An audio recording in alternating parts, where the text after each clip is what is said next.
파월 의장이 금리 인상 추가적으로 시장에서는 하반기나 연말 정도 돼서 금리 인하를 이제 생각하고 있는데 금리 인하 없다라고 이제 굉장히 강한 발언을 했는데 시장은 그거 안 믿는다, 못 믿겠다 이런 반응을 보이고 있고요. 또 미 연준 인플레이션 약화를 인정했다. 그래서 금리 사이클이 인상 사이클이 막바지에 이르렀다라는 이제 얘기가 나오고 있고 파월이 그동안은 매파적인 발언들을 많이 했잖아요. 근데 비둘기로 변했다. 근데 그 비둘기로 변하는 것이 네 가지 신호가 있다. 이렇게 이제 나오고 있습니다. 금리 인하 여지도 남겼다. 그렇죠. 뭐 이런 기사네요. 네네. 그러니까 이제 전체적으로 좋은 기사네요. 그렇죠. 이제 시장에서의 평가는 네, 좀 좋게 보고 있는 것 같습니다. 나쁜 기사는 없나요?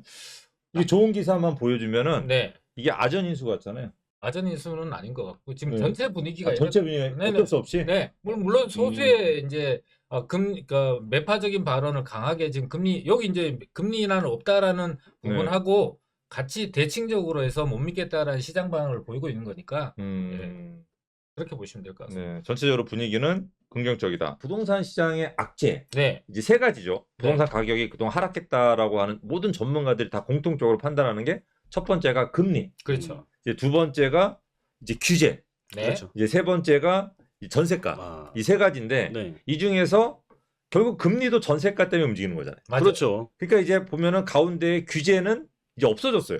그죠? 취득세, 보유세, 종부세에 대한 규제는 이제 없어졌고 이제는 활성화 대책으로 가고 있어요. 그렇죠. 그러니까 이제 부동산 법이 네, 예전에 규제에서 이제는 마이너스에서 플러스적인 요소 바뀌는 거죠. 맞아요. 이제부터는 네네. 이제 부동산 회복을 하기 위한. 그렇죠. 그런데 이제 금리가 굉장히 큰 발목을 차지했는데 이 금리가 거의 이제 막바지에 다다르고 있다. 금리가 떨어질 거라는 거는 우리 유튜버를 보시는 분들이라든지 경제에 관심 있는 분들은 잘 아시는데 그렇죠. 유튜브를 안 보시는 분들도 많잖아요. 맞죠. 또 이런 분들은 금리가 그냥 기준금리가 올라가는 것만 보고 지레 겁먹어서 아무것도 안 한단 말이에요. 네, 이분들은 금리가 멈춰야지 움직이잖아요. 그렇죠. 이제 그런 분들이 이제 움직일 이제 시기가 다가오는 거예요. 그러니까 리스크가 정말 그런 사라진다. 분들이 움직이면 시장 전체에 대한 리스크나 어떤 위험 요소들이 거의 다 사라졌을 때 네. 대부분의 사람들이 움직이는 거고 먼저 움직이는 사람들이 있는 거죠. 부동산 일병 구하기 이제 금일목님이 부동산 일병 구하기였는데 이게 전세가 일병 구하기를 이제 정부에서 이제 선택을 할 겁니다. 그렇죠. 네, 전세가 워낙 큰 문제가 되니까 그래서 이 전세가 잡히겠죠? 입주 물량 집중 지역들 같은 경우는 좀 회복되는 데는 좀 어려움이 있을 것 같고요. 반면에 이제 입주 물량이 부족한 지역이라든지 이런 좀 적은 지역들이라고 한다면은 좀 회복세가 나타날 수 있다라고 판단하고 그러니까 전체 시장에서 전세 가격이 좀 안정을 찾는 시기를 언제쯤으로 시장에서 판단을 하고 있냐 하면은 3월 정도로 판단을 하는데 이유가 그러니까 1월 말에 특례 보금자리론이라는 게 나왔잖아요. 그렇죠. 그 정부가 이제 추가 대책으로 1분기 안에 내놓겠다라는 게 특례 전세 고정금리 상품들이 나오게 되는데 그게 나오게 되면은 지금 현재 시장 금리도 낮아지고 있고 지금 5대 은행이나 인터넷 은행에서 전세자금 대출하면 4% 초반 나오고 네, 있단 말이에요. 그렇죠. 그러니까 지금 현재 그거보다도 특례는 좀 더 낮게 나올 거니까 3%대 중후반 정도로 저는 나올 걸로 예상이 되거든요. 충분히 지금 현재 월세를 부담하고 있는 비용보다 이자를 부담하는 비용이 낮아질 수 있다라는 게 이제 변곡점이 나오는 게 저는 3월 달로 보거든요. 그럼 그때 정도 이후부터는 조금씩이라도 그 선호도가 높은 지역을 중심으로 해서 전세 가격의 안정을 찾는 그런 변화들이 좀 생기기 시작할 거다라고 봅니다. 그러니까 이제 이 전세가 오르는 거는 네. 대출을 받아서 추가해서 내가 전세를 얻기 때문에 오르는 거잖아요. 그러니까 대출을 안 해주면 전세가는 안 오르고. 그렇죠. 전세 금리가 올라가면은 이 대출 이자가 부담되니까 못 얻는 거고. 그렇죠. 또 정부에서 이 대출을 안 해주면 또 못 하는 거잖아요. 근데 이제 이거를 가지고 정부에서 3월부터는 이제 당신이 대출을 받으세요. 네. 금리도 일정 고정금리를 해드릴게요. 네. 이런 게 나온다면 대출을 받기가 좀 편한 그리고 부담이 좀 덜한 이런 상황으로 만들어질 거란 말이에요. 게다가 보통 전세자금 대출이 뭐 소득 수준이라든지 이런 조건을 걸어놓고 있거든요. 근데 이번에 특례 보금자리론도 이 조건을 풀어버렸고 네. 소득이 1억 이상 넘는 사람들도 받을 수 있겠다 하고 조건을 확 풀어버리니까 그동안에 받지 못했던 분들도 받는 상황이 만들어지니까 훨씬 더 좀 좋아지는 상황이 되겠죠. 이게 이제 전세가 그동안 떨어졌던 가장 큰 이유, 네. 사람들이 대출을 안 받았던 이유가 그동안에 우리가 전세 전환율이라고 그래가지고 전세를 월세로 바꾸는 전환율이 3에서 4였어요. 굉장히 낮았죠. 3에서 4 사이. 네. 지역마다 조금 다른데. 근데 전세 대출 이자가 저기 우리 엄청난 김진 뭐라고 하시는 분이 레고랜드 사고 네. 터트리면서 기준금리가 3%인 우리나라가 그러니까 기준금리가 그때 4%인 미국도 대출금리가 6%였는데 네. 기준금리가 3% 미만이 우리나라가 네. 대출금리가 6% 7%였어요. 말이 안 되는 상당히 거죠. 말이 안 되는 네. 말이 안 되는 일이 진짜 벌어진 거지. 그쵸. 그러니까 이게 그 당시에 이게 전환율이 3.5인데 금리가 7%다. 그러면 월세 사는 게 훨씬 더 이득인 거야, 2배. 그렇죠. 그러니까 누가 전세로 다 맞아요. 월세로 가지. 그렇죠. 또 이자도 부담되니까. 네. 그런데 지금은 이게 전환율은 올라가고 금리 낮아진다고 제가 예전에 한번 말씀드렸을 거예요. 그래서 바뀐다고. 그러니까 지금 전환율은 5로 거의 올라갔어요. 네. 5%로. 그렇죠. 그러니까 그러니까 쉽게 하면 이자 5%라는 얘기예요. 네. 월세가. 근데 지금 대출 이자 새로 나오는 상품들이 4%대 초반.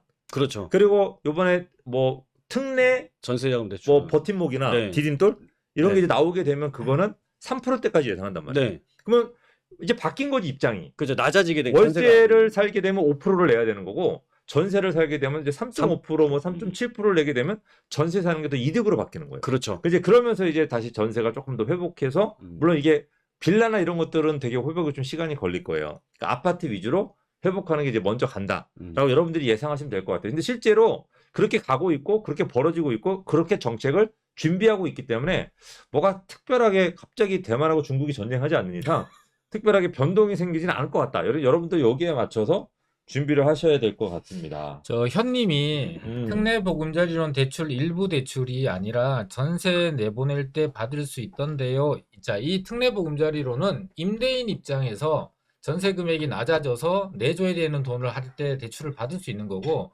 지금 저희가 이제 전세 시장이 안정화된다는 얘기는 지금 나와 있는 게 아니라 앞으로 나올 특례 전세 고정금리 상품, 그러니까 세입자 입장, 임차인들이 세를 들어갈 때 대출을 받을 때 저리로 받을 수 있다라는 차이점이 있으니까 그걸 구분하시면 될 것 같습니다. 네, 그래서 이제 어쨌든 이 전세에 대한 리스크는 조금씩 해결되고 네. 있다라고 보시는 그럴까요? 네, 맞습니다. 이게 이제 지금 뭐 말씀드린 얘기가 좀 겹쳐진 얘기인데 이런 특례 좀 저리에 이런 대출이 나오게 된다면은 확실히 전세값이 훨씬 더 싸질 수 있는 거죠. 월세 집보다는. 그래서 여러분들이 정말로 잘 아셔야 되는 게 이게 정부에서 전세 대출을 해줘서 뭐 갭 투자를 하게끔 해준다. 네. 아니면 어려운 분들을 또 전세를 받게 해서 또 이자를 내게끔 한다. 네. 이렇게 이제 왜 전세로 하냐 매매로 하게끔 해줘야지라고 얘기할 수가 있는데 젊은 분들이 이제 쭉 올라가면서 집을 살 때 보면은 보통 전세 대출을 얻어서 전세를 사시는 분들이 매수로 움직이는 경우가 되게 많아요. 네네. 그러니까 예를 들어 자가 보급률이 올라가는 거죠. 근데 월세로 사시는 분들은 매수를 잘 안 해요. 월세로 사시는 분들 월세를 계속 사는 경우가 더 많거든요. 그렇죠. 그러니까 통계상 그래요. 통계상. 네네. 그러다 보니까 전세 대출을 해줘서 이 사람들이 이 전세 이자를 내고 익숙해지다가 나중에 집이 조금 자기가 살 수 있는 여건이 되거나 집이 좀 떨어졌다 생각할 때 그때 살 수 있게끔 하려고 이제 전세 이거를 해주는 거거든요. 그래서 여러분들이 전세에 대해서 너무 그렇게 왜곡되거나 안 좋은 인식만 갖지는 않아도 된다라고 생각하시면 될 것 같아요. 결국 이게 자가로 이어진다. 여러분들도 아마 그 과정을 겪은 분들이 굉장히 그렇죠. 많지 않을까 이제 생각을 합니다. 우리가 이제 오늘 여러분들한테 드리고 싶은 말씀은 뭐냐면 이 부동산 이제 시장 전체적으로 날씨가 풀린 정도로 지금 날씨가 완전 봄처럼 따뜻하진 않잖아요. 그렇죠. 아직도 롱패딩 입잖아요. 그죠? 이렇게 네, 근데 그러니까 지금 부동산 시장 완전히 살아나진 않았지만 예전보다는 얇은 롱패딩을 입어요. 그렇죠. 그리고 이제 목도리 안 차도 돼. 그죠? 그러니까 약간 낮에는 또 영상에서 골프도 치러 가잖아요. 그렇죠. 제가 얼마 전에 갔다 왔더니 땅도 녹았더라고요. 그래서 안 튀어. 그러니까 이제 약간 녹았다라고 생각해요. 그렇기 때문에 전체 시장이 나쁘다. 아니면 전체 시장이 다 좋다. 이렇게 얘기하는 시기는 이제 아니라는 거예요. 이제 거기 이제 끝인 거고 이제부터 우리가 어떻게 해야 되냐면 이제는 진짜 세분화해야 된다. 그래서 요거는 좋고 요거는 안 좋고 요거 먼저 풀리고 요건 좀 나중에 풀리고 요건 좀 더 지켜보고 또 이런 분들은 빨리 사고 이런 분들은 좀 늦게 사고 이런 세분화된 작업을 해야 될다라고 봅니다. 정말 맞는 얘기예요. 네, 지금 정말 좋은 얘기했죠. 그럼요. 이럴 땐 좀 간만에 바꿔야 됩니까? 네. 이 세분화하는 과정 중에 이제 저희가 세분화 과정을 이렇게 좀 나눌 수가 있을 것 같아요. 세분화를 저는 일단은 매수자를 세분화 먼저 해야 된다. 그래서 매수자를 실수요자분과 다주택자로 나눠야 된다. 그래서 이분들이 매수하는 타이밍이 달라질 거라는 거예요. 네. 그러니까 어떤 게 가장 좋을지. 그래서 저는 이렇게 생각해요. 실수요자분들이 언제 매수하면 좋냐면 저는 2월 또는 3월까지는 매수를 해야 된다고 생각해요. 그러니까 초급매 위주로는 실수요자분들이 지금 네. 또는 조만간에는 매수를 해야 될 필요가 있다. 물론 물건에 따라 달라요. 이 뒤에 또 말씀드리겠습니다. 물건에 따라서. 어쨌든 내가 올해 내에 매수를 하려고 계획을 잡으신 분들은 지금 한 2, 3월 정도는 매수를 해야 된다고 생각을 합니다. 근데 어떻게 그 생각해요? 이유가 뭐죠? 2, 3월 네? 안에? 왜냐면 초급매. 음. 그 이유를 저한테 네. 상담식 시청하시는 겁니까? 이제 이유는 이 초급매들이, 그러니까 여러분들이 원하는 초급매들이 그 안에 거의 다 빠진다고 보시는 게 맞을 것 같아요. 그러니까 예를 들어서 2, 3월에 초급매 가격 물건이 나오고 4월에도 초급매 물건이 나올 수 있어요. 충분히. 그죠? 그렇죠. 근데 2, 3월에는 여러분들이 원하는 동호수, 좋은 향, 좋은 층의 물건이 있을 건데 4월에는 그 물건이 없을 거예요. 그럼 또는 4월에는 비슷한 물건을 더 비싸게 주고 사야 될 수도 있어요. 그러니까 여러분들이 정말 원하는 거는 2, 3월에 나올 가능성이 굉장히 높다. 물론 이건 또 물건에 따라 좀 다릅니다. 그래서 이런 실수요자분들이 자기가 원하는 거 정말 좋은 금액에 좋은 원하는 적을 살려고 그러면 저는 2, 3월에 움직여야 되는 생각을 해요. 벌써 많이 해봤고 좋은 것들, 그러니까 지금도 서울 같은 경우도 좋은 것들 벌써 많이 소진되고 있잖아요. 아니 실제로도 지금 강북이라든지 강남 사구 쪽이라든지 이런 곳을 보게 되면은 우리가 얼마 전까지 정말 한 달 전, 한 달 반 전까지만 하더라도 시장에 그게 이슈가 됐었습니다. 하도 가격이 막 반토막이 나왔다, 반토막 아파트가 나왔다라는 게 막 나오는데 요즘에 그 지역의 분위기를 제가 계속 면밀히 살피고 있는데 지금은 또 그런 게 반토막 된다라는 게 또 없고. 우리 보스님께서 이상수 쌤은 라이브 할 때 제일로 빛난대요. 감사합니다. 이마가 넓어서. 이마가 똑같이 생각을 해요. 이마가 넓어서 우리 중에서 제일 이마가 넓잖아요. 아, 여러분들 잘생겨서 거예요. 잘 보셔야 돼요. 왜 빛나냐면 네. 저희보다 이게 순서가 제일 좁잖아요. 그죠? 그 다음에 제가 좀 더 넓고 우리 이 쌤이 제일 넓어서 빛나는 거지 다른 이유는 아니라고 생각합니다. 다 자로 재볼까요, 다? 우리 이상수 쌤 놀리는 네. 재미에 삽니다. 네. 자, 우리 말본 정님께서 금리 말고 그린피도 좀 떨어졌나요? 진짜. 그린피 떨어졌습니다. 아, 그러니까 그래요? 이게 그린피가 그동안 비쌌잖아요. 겨울에. 너무 겨울에도 비쌌는데 맞아요. 최근에 이 외국으로 정말 많이 나왔어요. 아. 골프피로. 그러니까 그린피가 요즘 겨울 골프 영상 한 3도 4도 6만 원 쳐요. 그래요? 7만 원. 평일에? 비싸면 평일에? 진짜 가까운 거 10만 원. 아. 주말에 12만 원, 뭐 14만 원. 절반 가격으로 떨어졌네요. 실로 한번 갈까요? 아, 좋죠. 네, 그래서 이런 부분들, 그래서 실수요자 분들은 이렇게 정말로 추울 때 치는 게 싸게 치는 거잖아요. 맞아요. 나중에 남들 안 갈 때. 그렇죠. 골프 똑같아. 봄 되면 싸게 못 쳐요. 그렇죠. 이 4월 되잖아요. 그때 그린피 18만 원, 16만 원 줘야 돼요. 맞아요. 왜냐면 외국에 있던 분들 다 들어오니까. 그러니까 부동산도 마찬가지예요. 아. 특히 실수요자분들이 추울 때 골프를 치셔야 된다. 미리 확보해놔야 된다. 골프와 부동산의 연관성이 이렇게 깊은 줄 네, 몰랐네요. 그다음에 이제 두 번째로 이제 실수요자분들인데 다주택자분들은 언제 사면 좋냐? 이 다주택자분들은 제가 아까 부동산 이 법 자체가 규제였다. 그러니까 마이너스였어 부동산에는. 그래서 이제 플러스도 바뀐다고 말씀을 해드렸어요. 이 활성화 대책을 네. 세운다. 네. 근데 이 활성화 대책을 실수요자분들이 타기 좋은 환경은 이전 정부에서 규제할 때도 계속 풀어줬어요. 다 풀어졌죠. 네, 그리고 네. 지금도 실수요자는 사기 너무 좋은 환경이에요. 어차피. 그러니까 실수요자분들은 지금도 사도 되지만 이 다주택자분들이 사기 좋은 환경은 이제는 평범한 거지 플러스가 된 건 아니에요. 그렇죠. 이분들이 활성화 대책이 극이 됐을 때 그때 활성화 대책에 의해서 그때 사기 좋은 환경이 제가 봤을 때는 한 6월, 7월 정도에 이 활성화 대책이 정말로 좋은 것들이 많이 나올 것 같아요. 그러니까 그때 사는 게 가장 유리할 걸로 봐요. 그러니까 3분기네요. 그렇죠. 어떻게 생각하면은 지금 사는 게 더 쌀 수 있어요. 그러니까 그렇죠. 그때 가면 다주택도 조금 더 주고 살 수 있어. 그렇죠. 그죠? 지금이 오히려 더 리스크가 네. 아무래도 더 많다라고 생각하는. 근데 혜택을 생각한다면, 네. 그러니까 다주택자인데도 불구하고 뭐 취득세, 보유세, 양도세에 대한 혜택을 지금은 안 주는 거를 그때 가서 뭐 50%를 준다면 조금 더 주더라도 그때 메리트가 지금하고 별 차이가 없다. 없을 수도 있는 거잖아요. 그렇죠. 네, 그러면은 이런 분들은 좀 더 안전하게 지켜봤다가 조금 더 사도 저는 괜찮지 않을까. 물론 두 가지 토끼를 다 잡으면 좋은데 지금 사서 등기를 10월에 하세요. 그러면 다 잡을 수도 있는데 그게 가장 좋잖아요, 그죠? 그러니까 이게 다주택자에 대한 활성화 대책의 대표적인 음. 게 이 주택임대 사업자에 대한 혜택이잖아요. 네. 지금은 이제 혜택이 별로 없어요.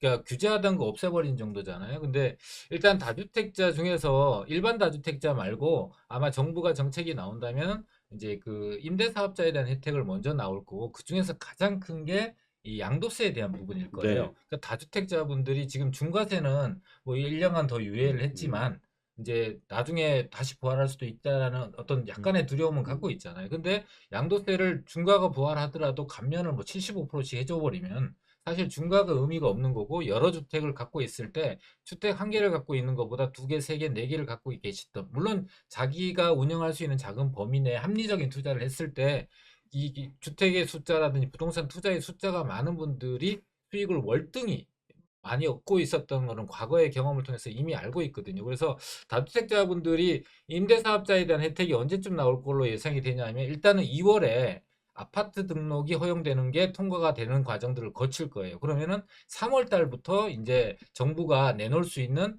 이 취득 양도 보유에 대한 혜택들이 나올 수 있다. 우리 김권대님은 7월 정도. 그러니까 3월에 시작을 해서 네. 4, 5, 6, 7까지 계속 이어진다. 왜냐면 지금 올 2월 달에 미분양이 엄청나게 증가했잖아요. 네, 그렇죠. 맞아요. 이게 3월이라고 증가를 안 할까? 증가하죠. 4월, 그러니까 3월에 그 미분양 증가하는 것 때문에 깜짝 놀랄 거예요. 그렇죠. 그럼 결국 이 미분양을 해소하는데, 이 미분양을 실수요자분들은 안 사요. 아, 그렇죠. 다주택자분들이 사지. 네네. 그러니까 다주택자가 살 수 있게끔 해소한다. 예전에도 그랬잖아요. 그렇죠. 예전 같은 경우도 이렇게 미분양이 그 거의 가장 많았을 때가 16만 5천 가구가 있었을 때가 우리나라 역사상 가장 많았을 때일 겁니다. 근데 그때가 이제 2009년도였는데 이 미분양 주택을 그때 10만 가구가 한 번에 해소가 되는 정책들이 나왔어요. 그게 뭐였냐면 그 당시에 취득세를 50%를 감면을 해줬고, 일반 세율에서. 네, 일반 세율에서 감면해줬고, 그 다음에 양도소득세 같은 경우에도 5년간 이제 면제를 해줘버렸죠. 그러다 보니까 결국 그때는 이제 거래할 수 있는 세금에 대한 부분을 싹 다 완전 규제를 다 풀어버리게 되다 보니까 오히려 그 양도세 5년간 그 면제를 해준다는 거는 다주택자들한테 결국 혜택을 준 거였거든요. 그렇죠. 그런 게 나오다 보니까 그때부터는 이런 미분양 이 개수 자체가 굉장히 빠른 속도로 이제 감소하는 게 나왔기 때문에 이게 미분양이 한 10,000가구 정도가 증가를 했다라는 요 수치가 정부에서도 굉장히 긴장을 하고 있는 수치고, 그렇다라고 보면은 앞으로의 정책 변화도 저는 굉장히 좀 과감하게 나올 수 있다라고 예상이 됩니다. 그때 5년간 양도세를 면제해 줄 때요. 네. 강남에 예를 들면 17억짜리가 32억이 됐는데 양도세를 한 푼도 안 냈어요. 그렇죠. 강북 같은 경우도 8억짜리가 16억이 됐는데 그것도 양도세를 한 푼도 안 낸 사례들이 너무 많아요. 그러니까 이게 8억짜리가 16억이 됐는데 양도세를 안 냈잖아요. 네. 근데 이 8억을 살 때는 이 사람들이 16억을 대꼴로 산 게 아니고 그렇죠. 8억짜리가 뭐 11억만 돼도 내가 3억을 버는데 네. 양도세를 하나도 안 내잖아요. 아, 끌어당길 위험이 없다고. 맞아요. 옛날로 생각하면 그게 5억이 뛴 거하고 똑같은 효과야. 그렇죠. 그러니까 그렇기 때문에 사는 거예요. 그러니까 사람들 기대 수익이 이렇게 지금 부동산 시장이 안 좋을 때는, 지금 예를 들어서 헬리오시티를 뭐 17억에 사시는 분들이 계시면 네. 그 헬리오시티 17억을 갖다가 30억을 생각하고 사진 않아요. 그죠? 25억을 그렇죠. 생각하고 사진 않죠. 음. 이 17억짜리가 20억만 돼도 좋다라는 생각으로 산단 말이에요. 근데 내가 17억 주고 샀는데 3억밖에 못 벌면은 좀 서운하잖아, 뭔가. 많이 서운하죠. 3억밖에 되게 큰 돈인데 네. 3억밖에 안 올라 좀 서운해서 좀 더 지켜볼 거라는 생각을 하는데, 만약에 양도세를 내가 안 낸다면 이 3억이 실제로는 5억 번 효과가 나는 거죠. 아, 그렇죠. 그렇죠. 그러니까 3, 4억만 뛰면 정말 엄청난 수익이라는 생각이 들기 때문에 움직이기 시작하는 거죠. 그러니까 이거를 뭐 저도 알고 있는데 정부에 높으신 분들이 모를까? 맞아요. 요즘 저보다 가방끈이 높으신 분들 그리고 다 안다는 거죠. 최근에 이제 서울 안에서도 보면은 강동이라든지 성동구라든지 이게 규제가 풀린 지역들이 있잖아요. 이런 지역들에서 거래가 최근 증가하고 있는 거는 일단은 거주를 하지 않더라도 내가 2년만 가지고 있어도 비과세를 받을 수 있어요. 물론 이거는 다주택자는 아니고 이제 1주택자일 경우에 뭐 이런 규제가 대폭적으로 좀 완화가 되다 보니까 그래도 실수요자들이 지금 계속 움직일 수 있는 이런 바운드리가 굉장히 넓어지고 있습니다. 장위 같은 경우도 1주택자분들이 갈아타기용으로 많이 샀더라고요. 네. 왜냐면 우리 아파트 10년 차인데 네. 기름이나 이쪽에서 10년 차인데 이거 새 아파트잖아요. 그렇죠. 그러니까 우리 거 좀 낡아지잖아. 네. 그리고 딱 뭐 얘기 들어보면 정말 커뮤니티나 이런 게 장난 아니잖아요. 그 골프 그렇죠. 기계도 되게 낡아요. 10년 지나면. 좋고. 네. 그래서 이런 부분 때문에 많이 이제 갈아탄다고 하시더라고요. 네, 그래서 최근에 거기 원래 장이 자이 같은 경우가 미분양 났다고 이거 대서특필 됐습니다. 네. 근데 그때 500가구가 이제 미계약분이 나오게 됐는데 오히려 정상 청약을 집어넣었을 때는 미계약이 나왔는데 얘네들이 선착순으로 바뀌어버리니까 한마디로 이게 줍줍된 상태가 돼버린 거죠. 돈만 있으면 가져와 사는 경우가 되니까 오히려 지금은 그거 다 거의 나가고 90% 정도가 계약이 됐답니다. 그러니까 서울은 되게 해결이 빠른 거죠. 네, 빠르죠. 그래서 이번에는 저희가 이제 매물을 전국적으로 좀 세분화해서 좀 봐야 되지 않냐. 우리가 실수요자고 다주택자라고 한다면 이제 매물을 좀 세분화해야 되지 않겠냐라고 해서 그 얘기를 한번 해보도록 하죠. 물론 이 얘기는